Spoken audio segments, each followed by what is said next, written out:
السلام علیکم ګرانو دوستانو. نن به زه تاسو ته یو ډیر بد خبر درکړم چې آیرلینډ اولنۍ شروریزه لوبه کې افغانستان ته په 7 وکټو باندې ماتې ورکړې ده.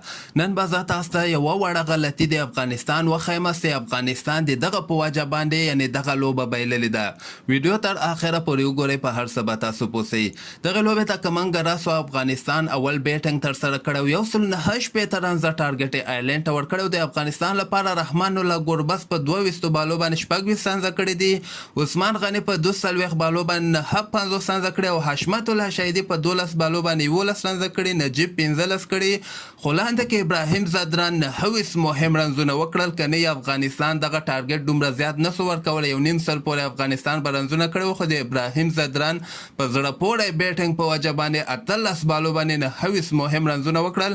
افغانستان 109 رنزه ټارګټ آیرلینډ ته ورکړي، یعنې 109 رنزه ټارګټ ډېر ښه ټارګټ خو د افغانستان بالرانو ونسه کولی چې د دغه ټارګټ دفاع وکړي. د افغانستان بالرانو ته که موږ راسو، فضل حق فاروقي زبردست بالنګ ترسره کړه، 4 اوورو کې 32 رنزه ورکړي، مجیب بیا 3 اوورو کې 22 رنزه ورکړي، نوین الحق بیا 3.15 اوورو کې 29 رنزه ورکړي دي، عظمت الله عمرزیم 2 اوورو کې 25 رنزه ورکړي، زیات رنزونه ورکړي. رشید خان خو دغه وکټ یې وانخیستلې، د دغه په وجه باندې افغانستان دغه لوبه وبیله، ځکه اکثره رشید خان په منځ کې دغه لوبغاړي او ټینو زیاتره لوبې افغانستان د رشید خان بالنګ په وجه باندې ګټي. محمد نبیم بیا 3 اوورو کې 22 رنزه ورکړي او لوبغاړی اوټ کړی ده. خو یوه غټه غلطي چې افغانستان کړې ده، حضرت الله زازي ته په دغه لوبه کې موقع نه ده ورکړې.